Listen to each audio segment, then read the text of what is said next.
नरसिंह मेहता भाग 16 भक्तराज की कसौटी।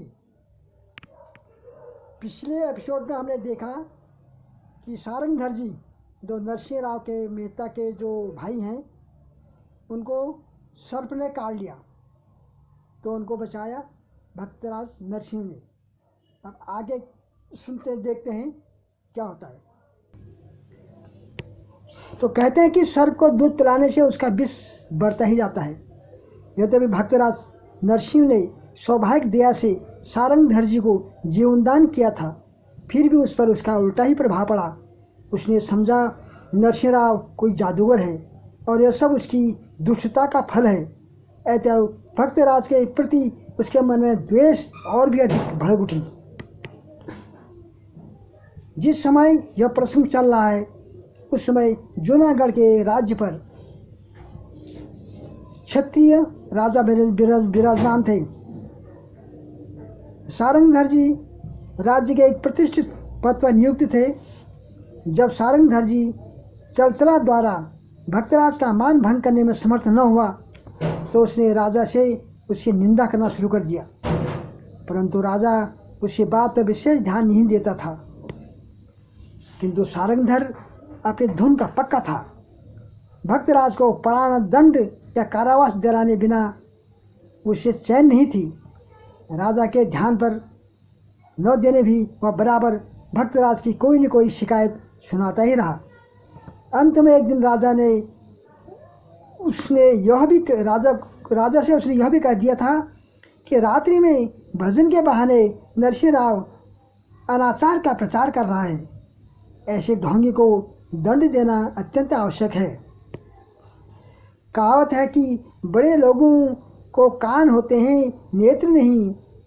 नित्य शिकायत सुनने के कारण एक दिन राजा ने भक्तराज को राज्यसभा में बुलाने की आज्ञा दे दी।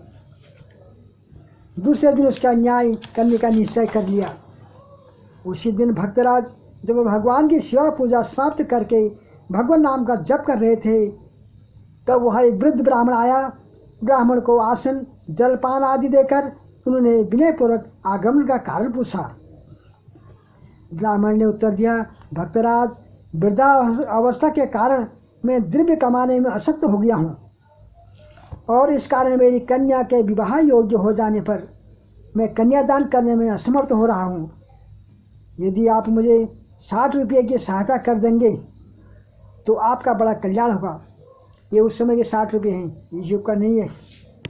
भक्तराज ने कहा, महाराज, मेरे पास तो रुपया नहीं है, परंतु थोड़ी देर आप यहाँ बैठिए, चेष्टा करता हूँ। यदि ईश्वर की कृपा हुई तो आपका कार्य हो जाएगा। नरसिंह राव ब्राह्मण को घर में बैठाकर स्वयं बाजार में गए और उन्होंने अपनी जान पहचान के कई लोगों से 60 रुपये उधार मांगे, परंतु इस तरह कोई रुपया देने के लिए राजी नहीं हुआ। लोगों को भय था कि यह फिर रुपया कैसे लौटा सकेगा। अंत में नरसिंह राव धरणीधर नामक एक नगर के घर आए। धरणीधर एक भक्त आदमी था और नरसिंह राव पर उसकी कुछ श्रद्धा भी थी, परंतु था वह बड़ा स्पष्टवादी। जब नरसिंह राव ने अपना सारा हाल उसे सुनाया तो उसने आहारे व्याहारे चौस्पृष्ट वक्ता सुखी भवेत इस न्याय के अनुसार स्पष्ट ही कहा, नरसिंह राव जी, वैसे तो मुझे आपको रुपया देने में कोई आपत्ति नहीं है, परंतु रुपया पैसे का मामला जरा टेढ़ा है। केवल जबान पर विश्वास रखने की अपेक्षा कोई वस्तु गिरवी रख लेना उत्तम है। यदि आप कोई चीज़ ले आवें तो मैं भी 60 रुपये दे सकता हूँ। भक्तराज ने विचार किया कि मेरे पास कोई वस्तु गिरवी रखने के योग्य तो है नहीं, तो क्या अब ब्राह्मण का कार्य नहीं होगा।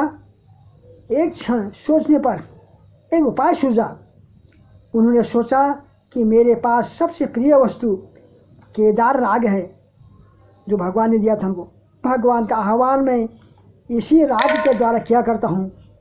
इस राग के बिना मेरा कार्य एक क्षण भी नहीं चल सकता। अतः यह राग मेरे लिए बहुमूल्य भी है। यदि इसे धरणीधर अपने पास गिरवी रख लें तो ब्राह्मण के लिए मैं इसे भी गिरवी रख सकता हूँ। नरसिंह राव यह सोचकर कहा, धरणीधर जी, मेरे पास रखने योग्य कोई दूसरी वस्तु नहीं है। यदि आपको विश्वास हो तो मैं केदार राग आपके पास रख सकता हूँ। जब तक आपके रुपये न चुका दूँ तब तक चाहे प्राण निकल जाए, मैं केदार राग नहीं गाऊंगा। धरणीधर को मालूम था कि केदारनाथ भक्तराज के यहाँ कितनी आवश्यक है। ऐसे वह तैयार हो गया और भक्तराज ने उसे इस आशय का प्रतिज्ञा पत्र लेकर दिया कि मैं भगवान को साक्षी देकर कहता हूँ कि जब तक मैं धरणीधर जी को 60 रुपये चुका न दूंगा तब तक मैं ये केदार राग नहीं गाऊंगा। इस प्रतिज्ञा पत्र को लेकर धरणीधर ने 60 रुपये भक्तराज को दिए।